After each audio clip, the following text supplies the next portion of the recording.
Bismillahirrahmanirrahim. Assalamualaikum warahmatullahi wabarakatuh. Ashadu an la ilaha illallah, ashadu anna Muhammad dan Rasulullah. Allahumma sholli ala Sayyidina Muhammad wa ala ali Sayyidina Muhammad kama sholaita ala Sayyidina Ibrahim wa ala ali Sayyidina Ibrahim bil alamina innaka hamidum majid. Alhamdulillah, kita ketemu lagi melanjutkan yang kemarin, teokrasi versus demokrasi ya. Kemarin analisanya berdasarkan akli ya. Nanti kita lanjutin ke naklinya. Jadi ini seri kedua.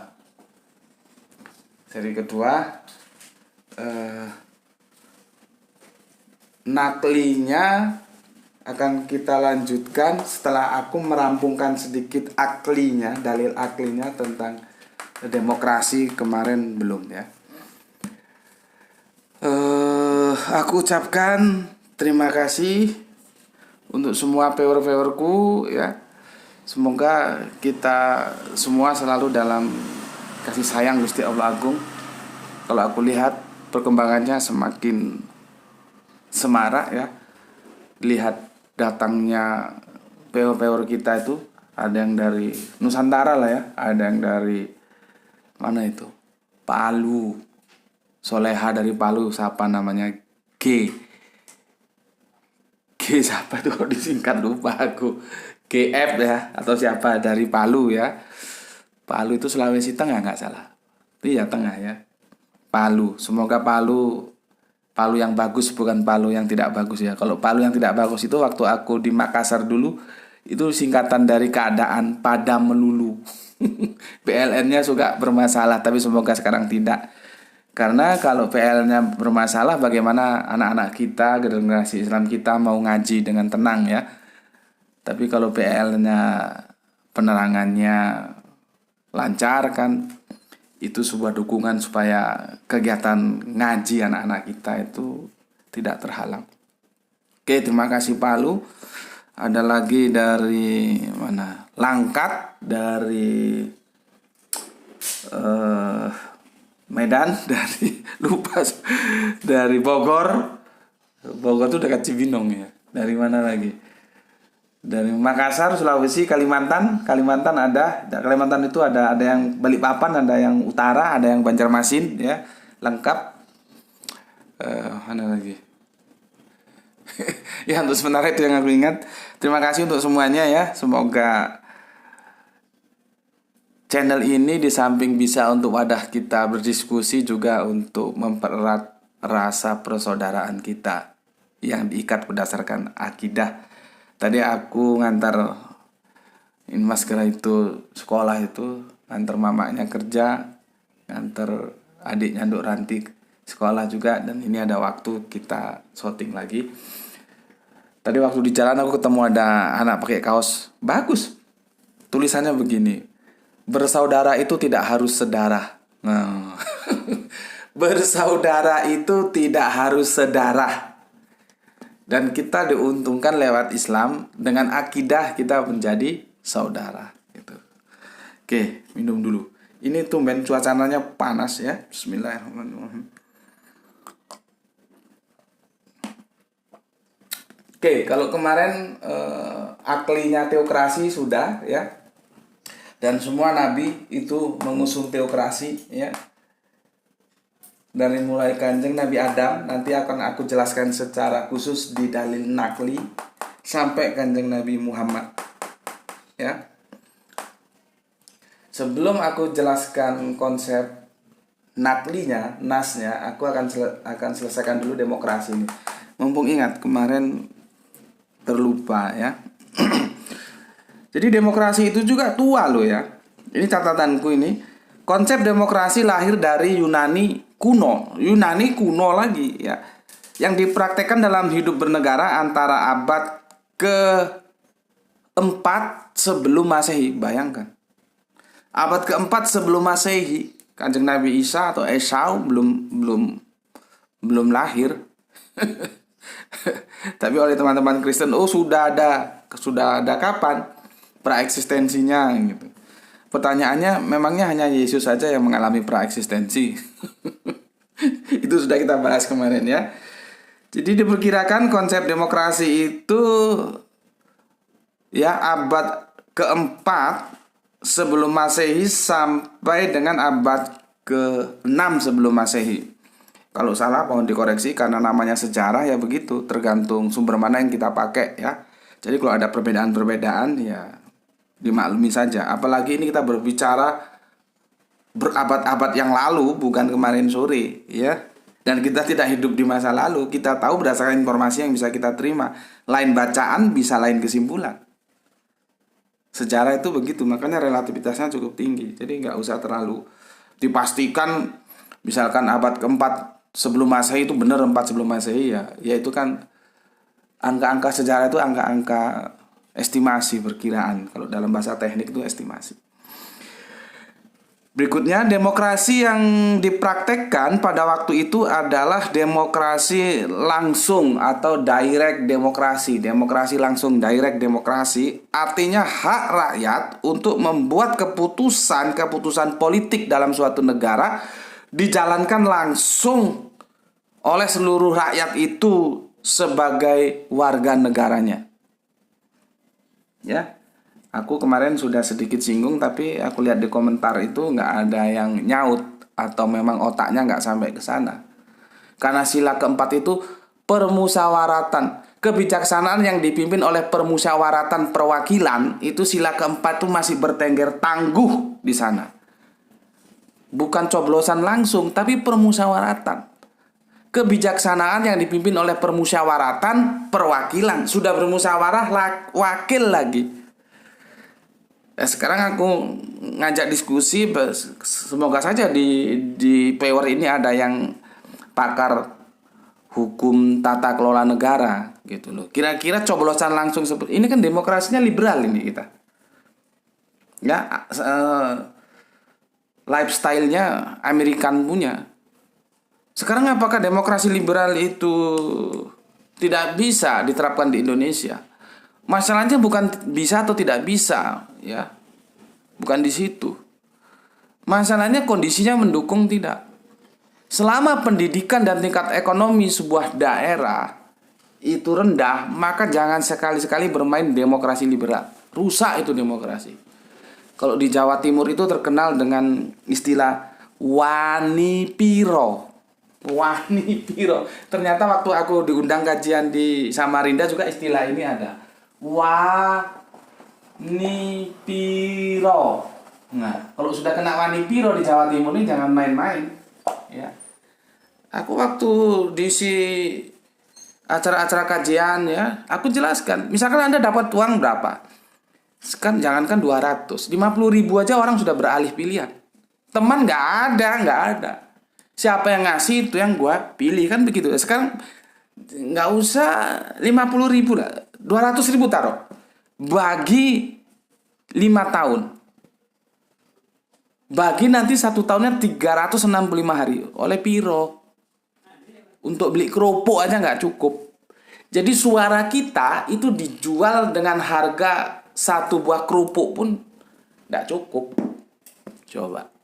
Tapi kan nggak ada, pemikir-pemikir di sana itu nggak ada. Yang penting apa di depan mata gue, lu kasih, gue pilih, nggak lu kasih habis perkara. Kenapa?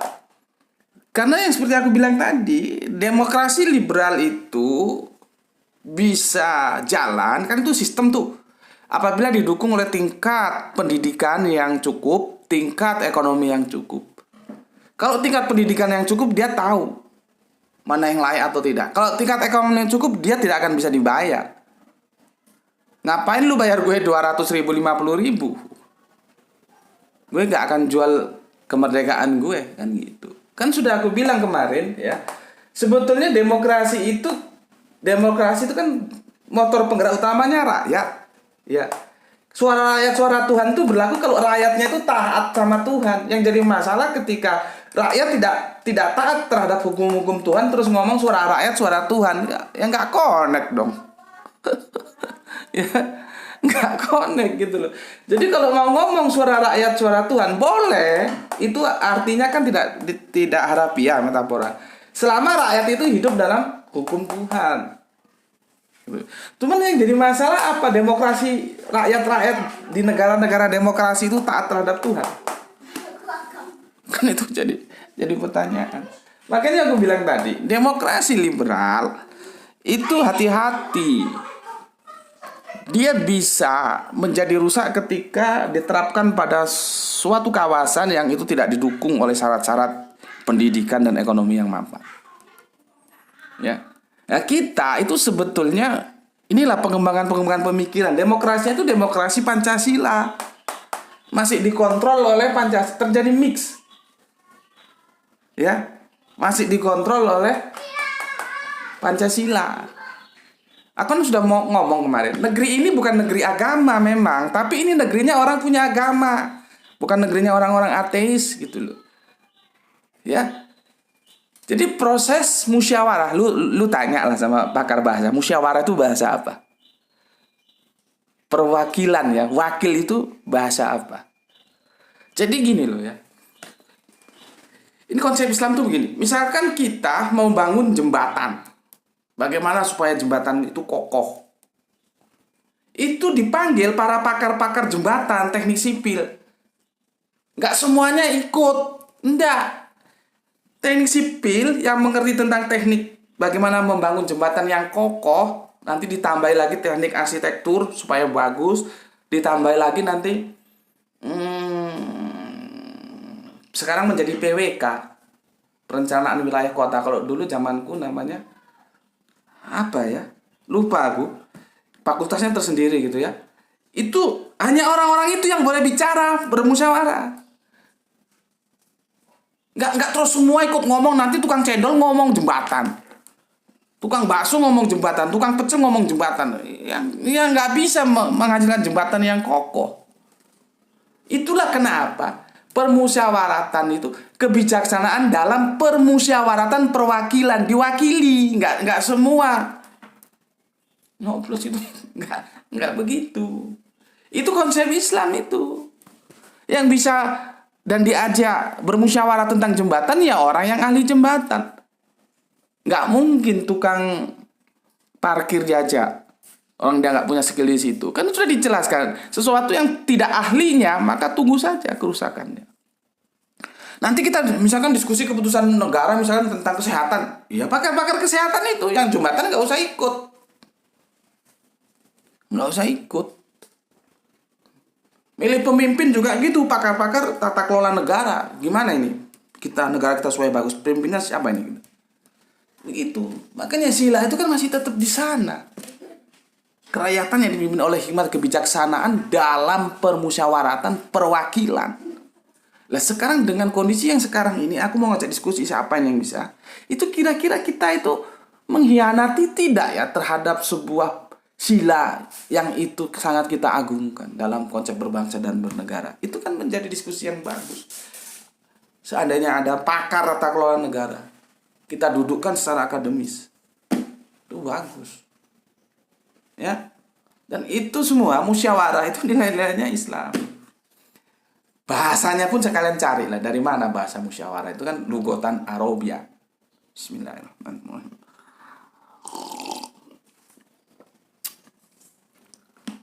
Kalau dalam demokrasi yang ada sekarang ini, itu hanya bisa menghitung kepala. Catat, demokrasi sekarang ini hanya bisa menghitung kepala, tapi dia tidak mampu menghitung isi kepala. Akhirnya apa? Suara orang yang nggak pernah sekolah atau hanya sekedar SD, SMP, atau SMA lah, itu setara dengan suaranya orang yang profesor, doktor. Coba. Sama. Sudah coblos. Demokrasi nggak bisa memilah. Oh ini otak SMA, ini otak profesor atau otak dokter. Enggak, sama. Satu. Coba kalau bermusyawarah. Dipilah bos. Itu konsep Islam. Gitu loh. Tapi ya sudahlah. Kita ini hanya bisa mendiskusikan tapi kita tidak bisa mengambil keputusan karena kita tidak punya apa ya, power untuk hal-hal mengambil keputusan itu harus kekuasaan. Bismillahirrahmanirrahim. Oke, jadi demokrasi seperti itu ya. Akhirnya ini berkembang. Tapi awalnya seperti itu dari Yunani, berkembang nanti kalau di kita ada demokrasi Pancasila, ya. Demokrasi terpimpin ada, nanti ada demokrasi liberal juga ada, itu pengembangan. Ya. Kalau di sini di teokrasi itu tuh nggak bisa. Jadi apa kata kitab suci itu langsung diterapkan, tidak ada intervensi. Kalau di sini pemikiran manusia masuk, ya. Oke, itu penjelasannya tentang demokrasi ya, asalnya dari Yunani. Jadi rakyat itu langsung sama tanpa ada musyawarah, one man one vote. Mau suara tukang beca, mau suara tukang apa yang disokok-sokok itu, cilok, mau suara dokter, profesor itu sama, cuma satu. Oke, aku ulangi. Demokrasi itu lahir di Yunani kuno ya, pada abad ke-4 sebelum Masehi sampai dengan abad ke-6 sebelum Masehi ya. Demokrasi yang dipraktikkan pada waktu itu adalah demokrasi langsung, direct demokrasi ya. Artinya hak rakyat untuk membuat keputusan politik dijalankan langsung oleh seluruh rakyat. Jadi rakyat sebagai motor penggerak utamanya. Sebetulnya kalau kita kupas sejarahnya secara mendalam, ini kan juga atas ketidakpuasan terhadap kerajaan, monarki. Ya. Karena kalau monarki itu, keputusan itu MPU-nya manusia satu yang namanya raja itu. Itu. Ya. Oke. Sekarang kita lari ke teokrasi secara nas atau nakli ya. Ini sebelumnya aku sarankan teman-teman yang sudah ya nggak apa-apa untuk mereview ulang, yang belum itu nanti mereview lagi video tentang khilafah ya, apa itu khilafah ya. Di sana sudah dijelaskan, maka kesana nanti ya tinjauannya, silakan diputar saja ya. Aku di sini hanya menjelaskan sekilas karena lengkapnya di sana. Kadang-kadang kita ini nggak tahu khilafah terus ngomong aja khilafah itu nggak boleh gini-gini. Lu ngerti nggak khilafah? Ya. Oke, aku hapus ini ya, sudah ya. Ini, ya.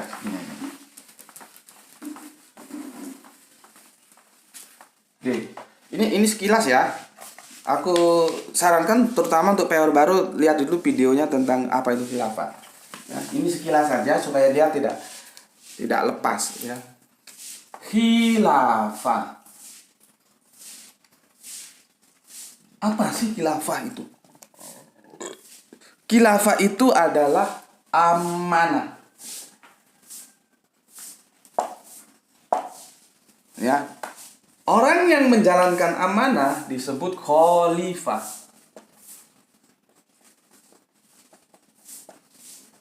Ini orang yang menjalankan amanah.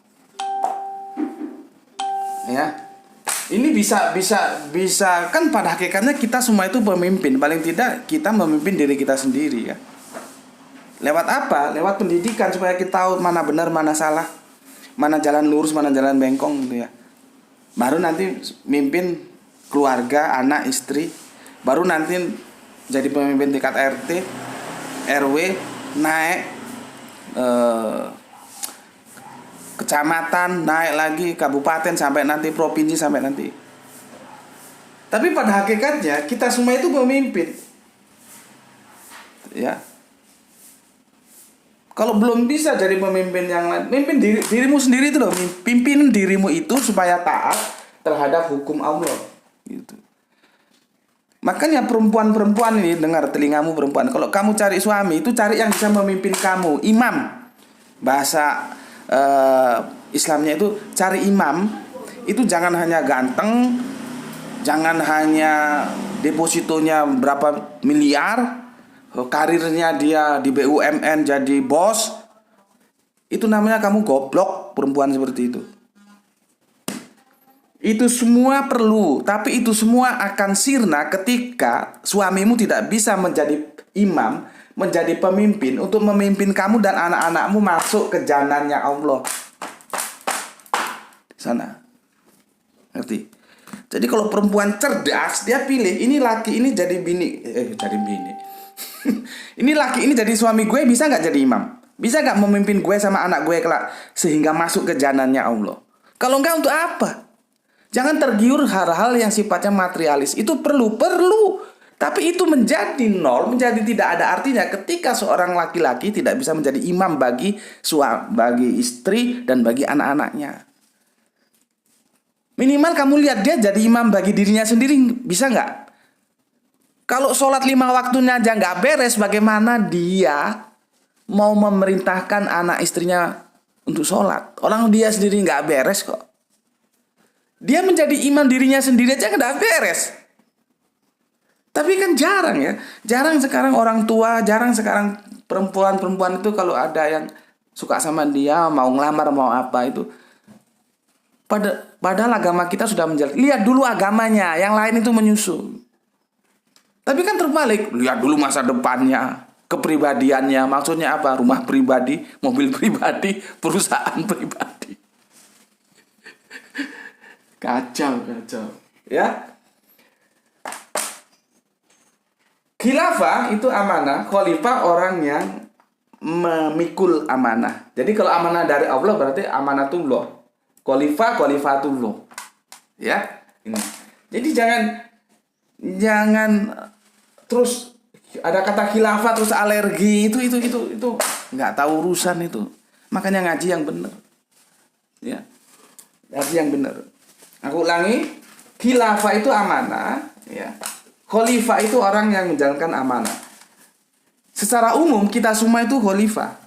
Secara pribadi nanti ada khalifah bagi kelompoknya. Itu, ya. Oke. Rujukannya bisa kamu lihat di Quran surat Al-Ahzab, ya. Quran surat Al-Ahzab surat 33 nomornya 72. Aku dulu baca ayat ini bingung loh. Setelah ngaji sama guruku dijelaskan baru aku paham, ya. Ini ayat metafor ini. Jangan kamu pahami secara Arabiah. Seperti Yesus bilang, apabila kamu punya iman sebiji zarah, ya, zarah itu atau sawi, ya, kamu akan bisa pindahkan gunung. Itu Yesus berbicara dalam tataran filosofis. Jangan terus kamu mau, aku beriman sama Yesus terus gunung tak pindah. Ya modar kon goblok. Itu Yesus mengajarkan sebuah konsep bagaimana pentingnya iman dengan bahasa metafora. Makanya Yesus ngomong, bilang kau punya iman sebiji sawi saja, kamu udah bisa memindahkan gunung itu. Itu bahasa metafor. Ya. Berkali-kali aku bilang pentingnya kemampuan sastra. Kalau itu kamu pahami harafiah, bahwa orang Kristen yang beriman dari zaman A sampai zaman Z, jangankan gunung, ada bata depan rumah itu bisa dipindah sama imam. Kan nggak bisa. Apa salah kalimatnya? Tidak, salah yang memahami, blow on, nggak ngerti bahasa sastra. Bismillahirrahmanirrahim. Kasih separuh aja ya. Ini minumnya ini ya kopi ya air putih. Bismillahirrahmanirrahim.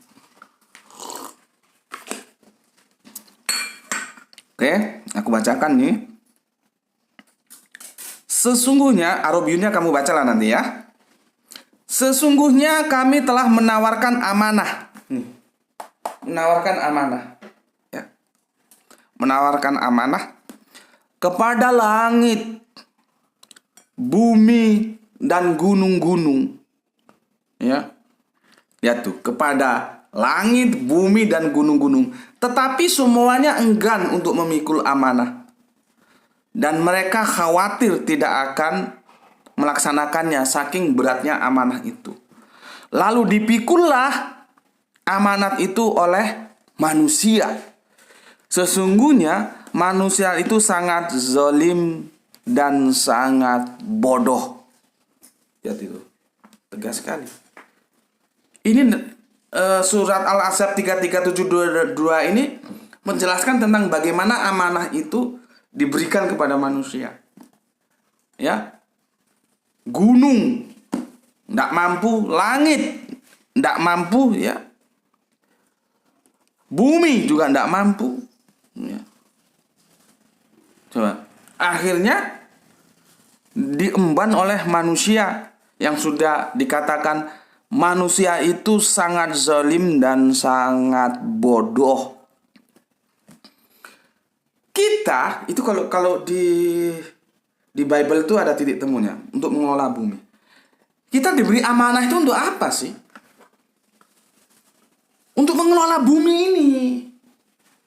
Makanya kalau ada manusia merusak lingkungan, itu manusia geblek, itu nggak pernah baca kitab suci. Kita disuruh mengelola bumi ini. Ya. Tempat kita hidup, lingkungan terjaga, udara, sungai-sungai, hutan. Tapi kalau ketemu yang bajingan-bajingan yang nggak ngerti lingkungan, itu kan hutan digunduli, akhirnya bencana seperti itu. Ya, kita disuruh mengelola bumi ini. Ya. Juga mengelola secara sistem ekonomi yang baik, sistem pergaulan yang baik, sistem hukum yang baik, semuanya baik supaya ada keteraturan. Nah, padahal manusia itu sangat zalim dan sangat bodoh. Lunasnya. Dan itu bersesuaian dengan apa yang disampaikan bahwa di surat An-Nahl itu manusia itu keluar dari rahim ibunya itu dalam keadaan tidak tahu apa-apa. Secara hardware sudah diberi telinga, mata, hati, tapi softwarenya belum. Maka seiring dengan berjalannya waktu, softwarenya diberikan, sudah bisa bekerja, maka dia akan mengurangi atau akan menghilangkan kezaliman dan kebodohan itu lewat apa? Education. Makanya itu di Al-Quran ada surat Al-Qalam, pena. Kalau kata kami di Sumatera, ikatlah pena itu dengan ikatlah pengetahuan itu dengan pena. Artinya ditulis buku. Coba, bagaimana hebatnya Al-Quran menjelaskan. Karena kita tidak tahu apa-apa. Maka artinya itu gini loh gampangannya. Supaya manusia itu mampu mengelola bumi, maka kamu harus belajar. Tingkatkan, expand pengetahuanmu. Pertama, apa aja tentang sosial, tentang sains. Belajar. Sehingga kalau kita tidak mumpuni di dalam education, pendidikan, jangan harap kita bisa mengelola bumi. Nggak bisa. Nggak bisa. Itu loh maksudnya. Kebodohan dan kezaliman itu harus dihilangkan. Dengan apa? Dengan belajar. Kan sudah dikasih instrumennya. Toolsnya sudah dikasih. Ada telinga, ada mata, ada hati. Yang itu semua kalau kita sebut akal. Jadi yang memisahkan kita dengan kerbau di belakang rumah itu ya hanya akal itu. Itu loh. Jadi kalau manusia akal yang nggak dipakai ya kerbau itu dia. Ya, oke. Ini penyerahan amanah kepada manusia. Ya, maka khilafah itu amanah untuk membangun bumi dengan baik. Ya, ayo bangun, kelola bumi itu dengan baik. Ini ada ini di Kejadian, ya, di awal-awal tuh tertulis supaya manusia itu mengelola bumi dengan baik. Ya. Jadi khilafah itu amanah untuk mengelola bumi dengan baik. Khalifah itu ya kita-kita ini orangnya, ya. Di mana penyerahannya? Di sini dijelaskan. Di Quran surat Al-Ahzab 3372. Oke? Karena nanti ini hubungannya kan ke pengelolaan bumi, pengelolaan kehidupan ini. Ya. Oke. Itu ayat pertama ya, Nahli pertama. Berikutnya ini juga kita sudah pernah diskusikan. Nanti teman-teman yang belum pernah atau yang sudah pernah mereview, lihat dulu Adam diciptakan di surga, ya. Kan begitu pemahaman mainstream kan bahwa Adam itu diciptakan di surga. karena makan buah kuldi turun gitu. Itu Bible punya, bos. Ya. Bible sorry. Itu pemahaman Bible, tapi pemahamannya itu tidak apa namanya ya?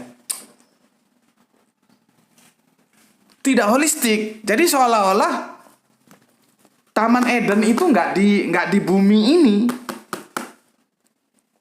Gitu loh. Adam itu kan di Taman Eden.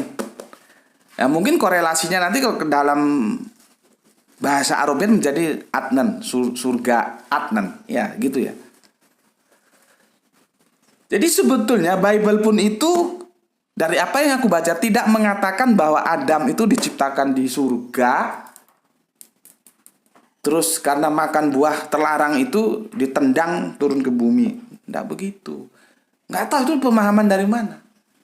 Maka kalau kita baca Bible itu bisa jadi orang salah memahami pesan Bible. Torah itu nggak mengatakan begitu.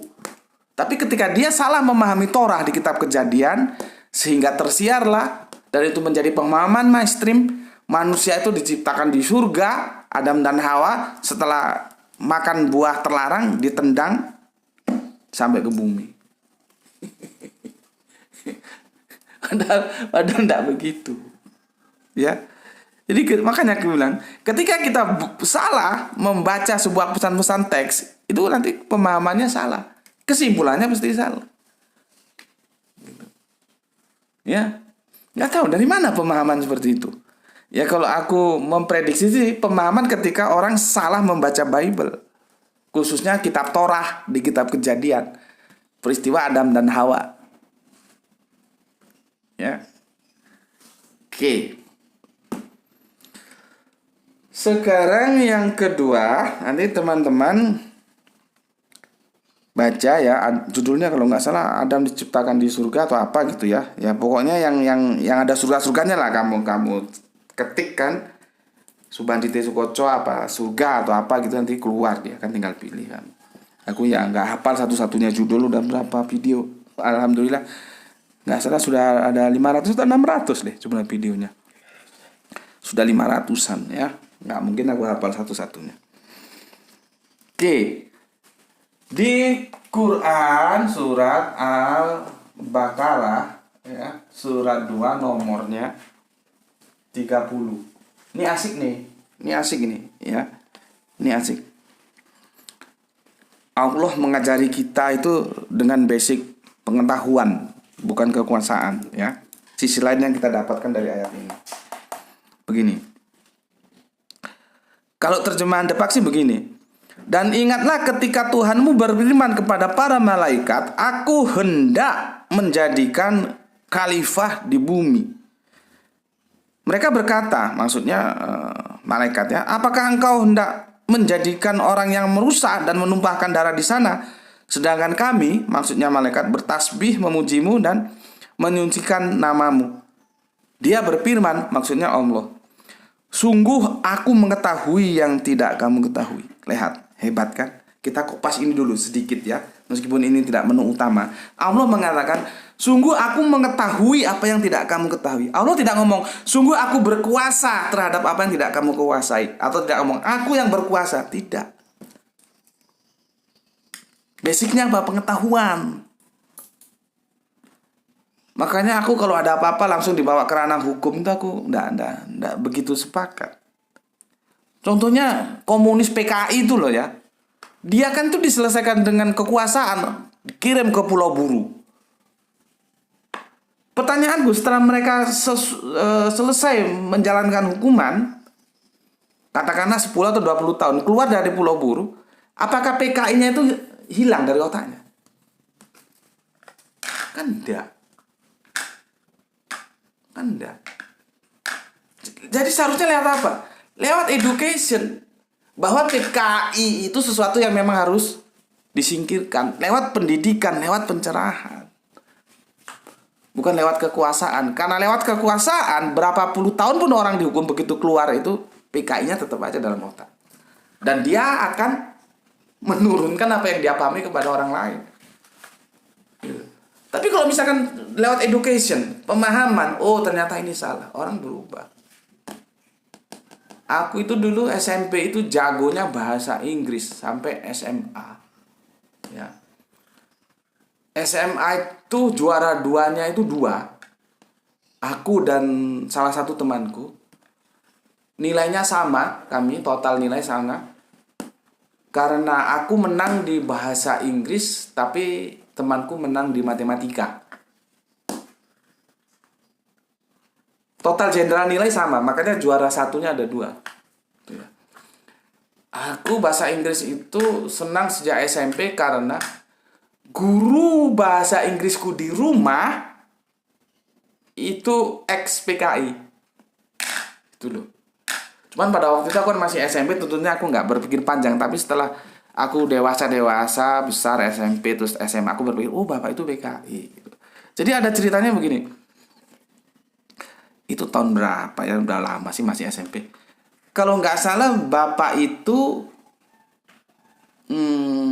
sudah selesai menjalani hukumannya di Kalisosok, Surabaya, ya. Dan akhirnya lepas karena masa hukumannya sudah selesai dan merantau ke tempat kami di Sumatera, dan sama keluarga kami diterima, ya. Diterima dan kerja ikut kami, dan dia Kristen. Jadi demokrasi kami dalam hal itu. Dalam hal hubungan hablum minan nas itu tidak ada masalah, ya. Tidak masalah. Kebetulan Pak Le dari almarhum ibu, dari almarhum mama, kalau kami manggil mama, itu kan pebisnis kopra ya di Sumatera sana, di Lampung. Ikut di sana, bekerja di sana jadi karyawannya lah gitu. Dan aku karena aku pernah ikut Pak Le ya, setiap malam ya setelah maghrib tuh aku diajari bahasa Inggris oleh beliaunya, bapak yang ex PKI itu ya. Aku sebetulnya nggak pintar-pintar amat sih bahasa Inggris, artinya aku nggak tahu, tapi aku diajari grammarnya, jadi aku tahu kuncinya. Kalau ini nanti pasti begini, kalau ini nanti pasti jatuhnya begini gitu, sehingga aku bisa dikatakan nilainya bagus di bahasa Inggris. Nah bapak itu setelah dia keluar dari Kalisosok, apakah PKI-nya hilang? Kok aku bilang enggak sih ya? Karena bahasa yang dipakai bahasa kekuasaan. Coba kalau bahasa pengetahuan seperti Allah, ya. Allah itu menggunakan bahasa, padahal kalau Allah mau menggunakan bahasa kekuasaan, siapa yang mau menghalang-halangi? Sungguh aku yang berkuasa, yang sedangkan kamu tidak berkuasa, siapa mau menghalangi? Tapi Allah tidak mau. Allah mengatakan, ketika malaikat itu protes, ketika Gusti Allah mau menjadikan khalifah itu ya, sungguh aku mengetahui.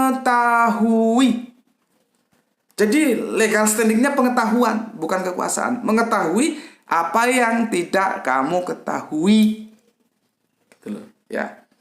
Tapi itu side information ya.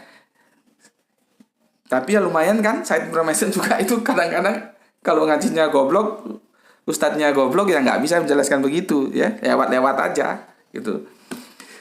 Yang perlu aku sampaikan, disinilah manusia itu lewat Bapak Adam nanti menjadi khalifah, ya, di surat 2:30. Jadi begini ya. Dan ingatlah ketika Tuhan berfirman kepada para malaikat, aku hendak menjadikan khalifah di bumi. Itu depan. Kalau aku begini, aku nggak begini. Dan ingatlah Tuhan berfirman kepada para malaikat, aku yang menjadikan khalifah di bumi.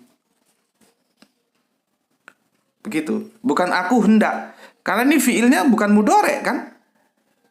Jailung itu. Ya. Jadi aku atau gini, aku menjadikan khalifah di bumi, atau aku yang menjadikan khalifah di bumi. Lalu malaikat protes. Ya. Terjadi dialog. Allah menyelesaikan ketidaksenangannya malaikat itu ya dengan cara mengambil pengetahuan sebagai legal standingnya. Aku mengetahui apa yang tidak kamu ketahui. Dan malaikat pun akhirnya syami'na wa atokna. Ya. Oke. Di situ kita tahu bahwa kita itu dijadikan khalifah lewat Adam. Ya. Jadi khalifah. Yang nanti menarik lagi itu nanti tentang bagaimana Kanjeng Nabi Adam itu membangun, ya, membangun kehidupan, ya. Itu ada di surat 2. Ini surat 2:30 ya. Ini di Quran surat Al-Baqarah surat 2:35. Bagaimana Adam menjalankan tugasnya sebagai khalifah di bumi, ya, mengemban amanah ini. Kembali ke permasalahan terjemahan, ya. Terjemahan depak bagaimana? Dengarkan. Ini ya terjemahan depak. Dan kami berfirman, wahai Adam, tinggallah engkau dan istrimu, dan makanlah dengan nikmat yang ada di sana sesukamu. Janganlah kamu dekati pohon ini, nanti kamu termasuk orang-orang yang zalim. Permasalahannya di mana? Istri. Padahal kalau kamu tarik teks Arabiunnya itu bukan istri. Itu karena mindsetnya sudah Adam, Hawa. Terjebak mindset Bible. Gitu loh. Maka aku kadang-kadang kalau ngomongin teman-teman itu repot ya. Dibilang itu kerangka berpikir Bible. Jangan kamu pakai gitu loh. Nanti Bible-nya bener, memahaminya salah. Seperti Adam diciptakan di surga itu. Dari mana itu? Nanti Bible-nya bener, informasinya memahaminya salah. Atau sebaliknya dasar Bible-nya juga sudah salah. Kan kalau Bible itu kan Adam digoda sama setan makan buah huldi ya. Gitu kan? Nggak mau, setannya nggak goblok. Berputar dia, masuk lewat Hawa. Hawanya yang digoda dulu. Ya. Baru Hawa menggoda Adam, akhirnya sama-sama makan. Maka itulah yang dijadikan oleh Ismail Marzuki untuk mengarang lagu Sabda Alam. Sabda Alamnya Ismail Marzuki loh ya. Bukan Sabda Alamnya almarhum Krisya. Yang semoga Allah mengampuni dosa-dosanya ya. Alhamdulillah Mas Krisya itu mu'alaf ya. Lihat itu lagunya Ismail Marzuki ya, tentang Sabda Alam itu. Di sudut kerling wanita, laki-laki tak berdaya. Adam digoda setan dalam bentuk ular beludak. Dia kuat. Ya, tapi setan nggak tinggal bodoh. Ya. Setan itu sesuatu yang bisa kita tiru dari setan itu apa? Tidak kenal putus asa setan itu. Ya, makanya kalau kita putus asa ya kita itu kalah dengan setan. Jangan gampang putus asa. Tapi kan kita tidak boleh putus asa dalam hal-hal kebaikan. Masalahnya setan tuh tidak kenal putus asa dalam hal-hal keburukan. Adam digoda setan, tidak mempan. Setan tidak putus asa, dia putar otak. Sret, Hawa yang digoda. Begitu Hawa masuk, Hawa ngajak Adam. Ya. Jadi kerangka berpikir Adam Hawa itu kerangka berpikir Bible. Baca kitab Kejadian di awal-awal kok itu ya. Begitu juga terjemahan ini yang menerjemahkan sudah terperangkap pemikiran Bible, konsepnya Adam Hawa. Kalau konsepnya Adam Hawa berarti aturan hidup ini hanya berlaku spesifik kecil. Hanya sebuah keluarga Adam dan Ibu Hawa. Apakah demikian? Tidak. Al-Quran ini berbicara dalam spek universal. Ya, maka kalau kita kembali, kita rujuk ke zaujuka ya, wa zaujuka dan pasangannya. Masalahnya pasangannya itu tergantung Adam diposisikan apa. Karena Adam sudah terlanjur diposisikan suami, maka menjadi istri pasangannya. Ya suami ya istri sama dengan gini. Kalau di sini sudah kita tetapkan kanan, maka pasangannya mesti kiri. Kalau di sini kita tetapkan kiri, pasangannya mesti kanan. Itu gampang saja, nggak terlalu jelimet lah rasionalitas seperti itu kan. Begitu juga ini, karena si penerjemah sudah mematok Adam di sini dia pahami sebagai suami, maka pasangannya ya istri. Istrinya siapa? Hawa. Akhirnya terjemahan begitu. Padahal jauh jukal itu benar pasangan, tapi dia tidak berbicara Adam sebagai suami, berbicara Adam sebagai nabi. Pasangannya nabi siapa? Ya umatnya. Gitu loh. Ya. Umatnya. Nanti bertanya, pada saat itu apa umat manusia sudah ada? Ya sudahlah. Kalau belum ada manusia, untuk apa dijadikan nabi? Nabi itu untuk membimbing manusia. Makanya di surat yang ke-30 ini menjadi diskusi hangat. Kenapa malaikat sudah bisa mengatakan bahwa manusia itu nanti akan menumpahkan darah dan membuat kerusakan di bumi. Itu malaikatnya itu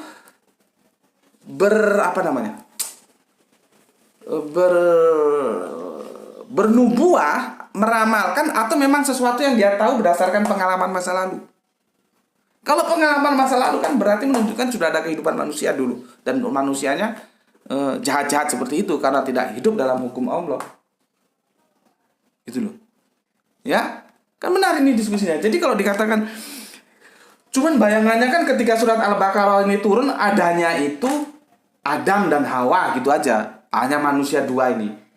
Padahal tidak. Ini Adam sudah ada manusia-manusia. Adam dijadikan nabi untuk membimbing manusia. Maka Adam di sini tidak bisa diposisikan sebagai suami, terus pasangannya ditulis Hawa istrinya. Ini harus diposisikan Adam sebagai nabi. Pasangannya siapa? Umatnya. Gitu loh. Jadi hati-hati, seperti ketika kemarin ini pemindahan arah kiblat, iya, tapi kiblat apa? Ini pasangan, iya, tapi pasangan apa? Bukan pasangan suami dengan istri. Ini pasangan nabi dengan umatnya. Apa perintahnya? Nah, ini yang bagus. Aku minum dulu ya. Bismillahirrahmanirrahim.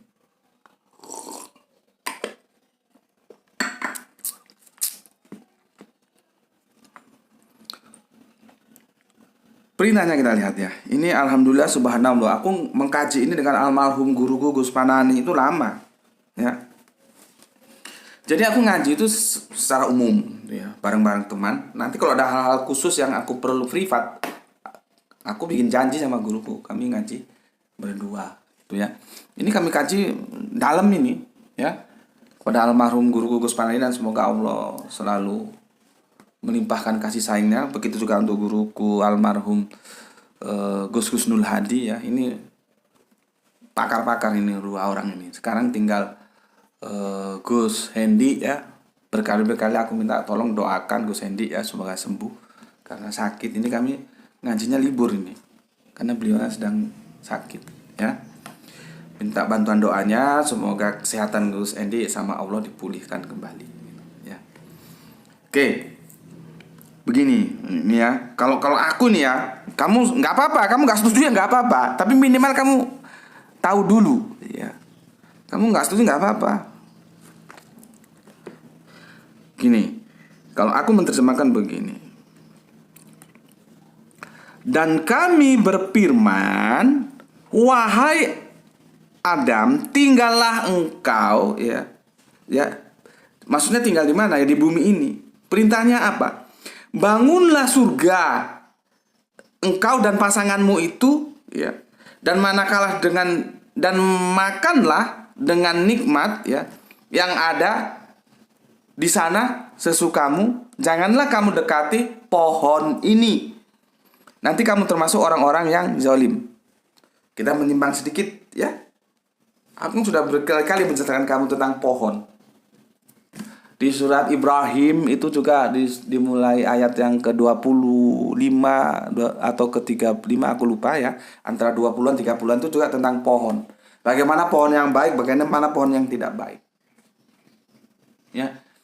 Jadi ini nggak bisa dipahami harafiah terus pohon benar. Aku sudah ngomong dalam sebuah diskusi akbar di Surabaya. Aku bilang sama Pak Pendeta, Pak Pendeta, coba perhatikan, ada nggak pohon pengetahuan itu? Karena di Bible itu pohon pengetahuan. Mana Bible-nya Bapak? Di sini ini sudah. Ini yang dijelaskan pohon pengetahuan. Ada nggak pohon pengetahuan itu? Kalau pohon korma ada, pohon pisang, pohon durian, pohon manggis ada. Pohon pengetahuan itu nggak ada. Jadi Allah itu menjelaskan dengan bahasa perumpamaan. Jangan dianggap pohon pengetahuan itu ada bener, terus nanti dimakan berdosa. Nah, itu nanti kita dalam bahasanya, bener nggak sih ada dosa, Pak Aris itu? Ya. Nah, kalau pohonnya aja pohon metafora, masa dosanya mau dosa harafiah? Itu ini berkali-kali aku ngajak diskusi teman-teman pendeta, tapi nggak bisa memberikan sebuah tanggapan yang menurutku logik lah ya. Oke, kita abaikan dulu itu, kita langsung ke sini. Dan berfirman, wahai Adam, bangunlah surga oleh engkau dan pasanganmu. Ya.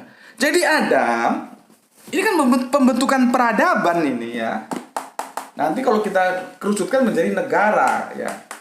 Adam ini ya, Bapak Adam ini plus umat diperintah oleh Allah untuk apa? Membangun surga.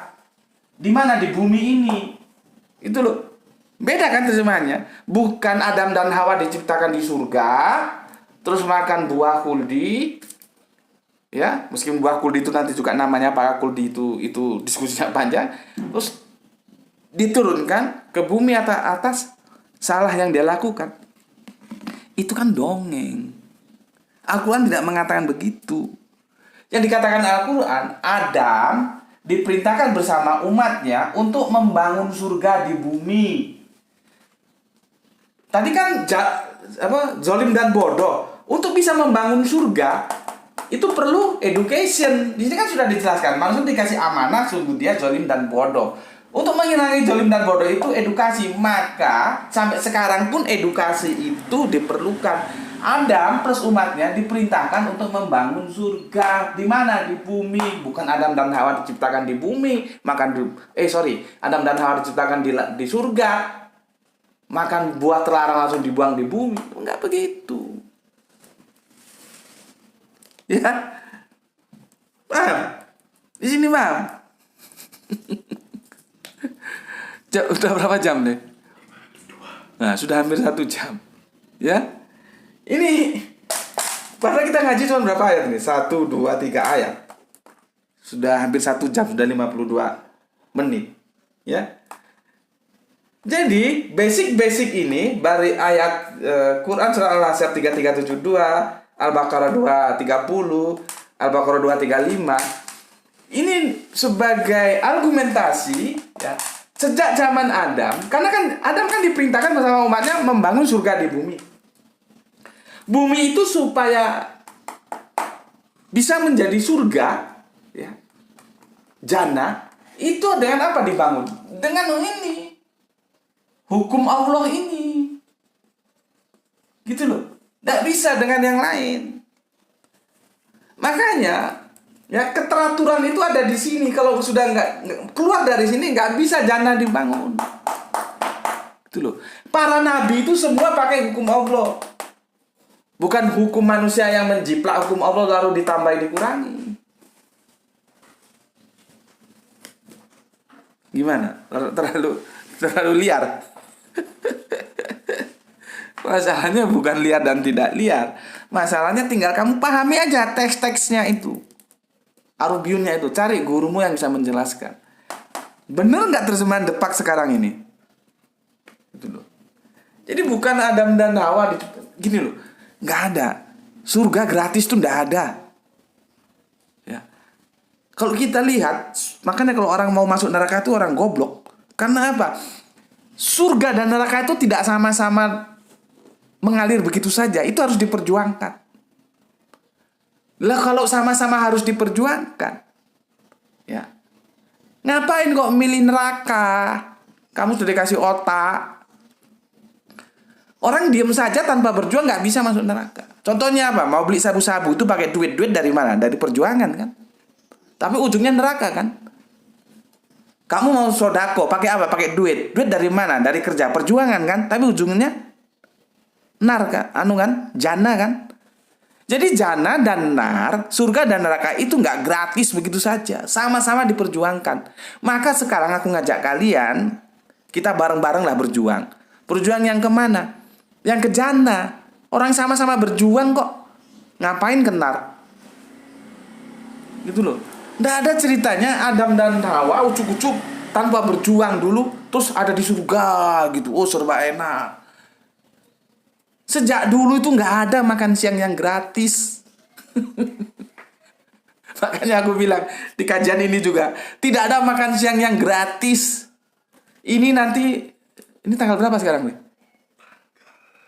14. Besok ini aku bayar internet pakai duit, nggak pakai daun. Ini listrik ini, ya semua alat-alat ini, buku-buku. Itu enggak gratis. Makanya tidak ada makan siang yang gratis. Semua pakai duit. Kalau lagu dangdut itu mau dikubur pun pakai duit. Gitu loh. Dan duit itu enggak ada yang gratis. Makanya aku berkali-kali ngajak saudara-saudaraku semua, ayo kita berterima kasih dengan cara mendoakan kepada saudara-saudara kita yang telah mengambil bagian dalam langkah dakwah ini ya, baik yang ya sesuai kemampuan lah. Kalau nggak mampu secara finansial ya, dengan tidak men-skip ya, tidak mendownload, tetapi ikut men-share semua channel kajiannya aku seperti ini lewat Facebook, lewat WA, silakan share. Dan aku berterima kasih kepada teman dari mana itu ya, mana tap bapak. Ada teman kita yang sudah rajin meng-share di Facebook. Terima kasih atas bantuannya ya. Kalau memang tidak mampu ya ambil yang mampu. Jadi Islam itu tidak menuntut di luar kemampuan kita. Yang secara ekonomi Allah lebihkan lewat dana infak, ya alhamdulillah gitu. Yang paling tahu kemampuanmu itu kamu sendiri. Nggak ada kan? Oh ini leh. Kamu mau ambil yang mana? Itu kamu sendiri. Dan kamu jangan menipu dirimu, karena ada yang maha tahu. Kamu sudah diberi kelimpahan rezeki, terus kamu hanya bermodalkan anti-skip. Itu kan anti-skip itu kan untuk teman-teman kita yang memang di bawah garis kemiskinan ya. Gitu ya. Kalau yang secara ekonomi mapan, semua sudah terpenuhi, ngapain lagi? Mati ya kamu bawa itu hartamu. Terus kamu mau hanya lewat anti-skip. Anti-skip itu untuk saudara-saudara kita yang memang secara ekonomi tidak kuat gitu loh ya. Oke. Aku tadi jelaskan apa kok bisa nyasar sampai ke sana, Le? Tidak ada makan siang yang gratis. Sorry. Tidak ada makan siang yang gratis. Jadi surga itu ya diupayakan, diperjuangkan oleh Adam dan umatnya. Maka seluruh para nabi itu menjadi pemimpin kita, menjadi khalifah ya, supaya kita amanah ini, khilafah ini bisa dilaksanakan gitu loh ya. Paham nggak ini? Para nabi itu semua dari kanjeng Nabi Adam sampai terakhir kanjeng Nabi Muhammad ya, itu tidak bisa tidak, itu berbicara tentang teokrasi, kekuasaan, supaya kita bisa menapaktilasi atau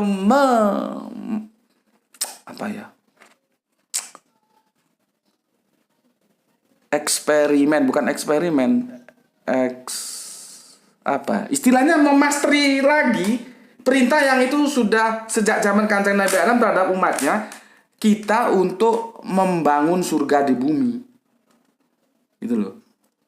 Oh ini Mas AI ya, tinggal di Bontang, Kalimantan Timur ya.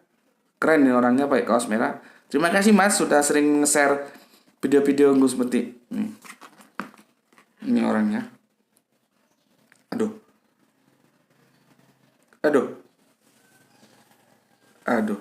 Gini aja.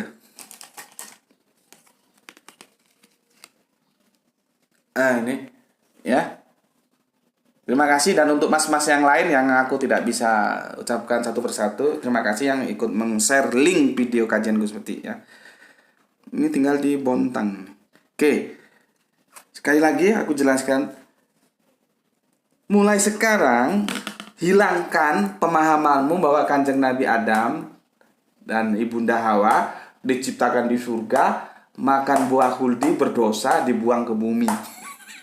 itu nggak bisa dipertanggungjawabkan secara alkitabiah ya. Yang benar adalah Allah perintahkan Kanjeng Nabi Adam bersama umatnya mengelola bumi akan menjadi surga, atau Adam dan umatmu bangun bumi itu menjadi surga. Caranya dengan apa? Hidup dalam hukum Allah. Ini secara makro, secara besar, universal. Kalau secara kecilnya, tiap-tiap rumah, tiap-tiap bait, ya. Ini teman-teman Kristen sulit. Kita jelaskan bait terhadap teman-teman Kristen itu ya sulit, karena dia tidak memahami, ya. Bait itu bahasa apa? Bait itu bahasa Semitik. Arabian dan Ibraniun itu satu rumpun. Ya, satu rumpun. Sama saja seperti aku bilang kemarin, Shalom Aleichem itu lisanul Ibraniun. Kalau lisanul Arabian, Assalamualaikum. Sama aja, cuman dialeknya beda. Gitu ya. Tapi ya sudahlah, dijelaskan aja secukupnya. Kalau nggak mau atau memang nggak mau tahu, ya sudah biarin aja. Anjing kan tetap anjing. Biar dia sendiri yang mengekspandirnya. Apakah dia tetap menjadi manusia? Apakah dia ingin berubah menjadi manusia, maksudku, atau dia tetap menjadi anjing, ya biar. Jadi bait itu bahasa Semitik, ya. Israel lewat Ibraniun yang menggunakannya, Arab lewat Arabiun yang menggunakannya. Sama-sama baik, ya. Oke. Jadi Adam dan Hawa itu ya tidak seperti yang kita pahami selama ini. Yang ada itu adalah Adam dan umat. Misalnya, Adam, kamu dan umatmu bangun surga di bumi ini, atau jadikan bumi ini surga. Caranya apa? Hidup dalam hukum Allah. Teokrasi. Mesin penggerak utamanya itu hukum-hukum Allah. Begitu loh. Maka nanti, kalau ini kan dalam konsep makro peradaban besar dunia. Dalam konsep mikro ya seperti yang aku bilang kemarin, baiti jannati, rumahku surgaku. Bangun rumahmu itu menjadi surga. Gitu loh. Ya. Oke, aku kira sudah jelas ya. Teokrasi versus demokrasi, ya. Kalau ini kita temukan, mereka akan menjadi pertandingan, ya. Kalau kita versuskan, sebetulnya mana yang harus berpihak? Ini teokrasi, ya. Cuman negara sekuler dia memilih ini. Tapi jangan lupa, ini pun hasil pemikiran manusia mengambil dari pemikiran-pemikiran ini. Karena manusia pada dasarnya lahir dalam keadaan tidak tahu apa-apa. Bohong kalau ada orang bilang dia punya ilmu. Nah, lahir tidak tahu apa-apa. Dia dikasih ilmu. Dia mencari ilmu lewat education. Gitu deh.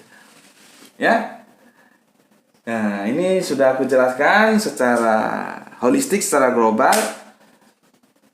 Baik dari tinjauan akli, nakli, bahwa para nabi itu membentuk sebuah kekuasaan, membangun kekuasaan.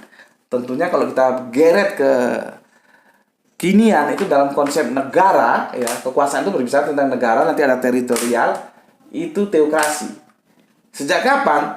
Sejak Kanjeng Nabi Adam sampai nanti Kanjeng Nabi Muhammad. Yang menjadi masalah nanti kita berbicara khusus tentang Kanjeng Nabi Isa. Apakah Kanjeng Nabi Isa sukses membangun teokrasi? Ya, oke, sampai sini dulu dan semoga kita ketemu di kajian berikutnya. Dan ini sudah tamat ini Le ya. Nanti kita beralih ke tajuk yang lain tentang Kanjeng Nabi Isa, sukses atau tidak dia membangun teokrasi. Tetap aja berhubungan dengan ini tapi judulnya sudah beda ya. Oke, itu dari aku. Bismillahirrahmanirrahim. Alhamdulillahirabbil alamin.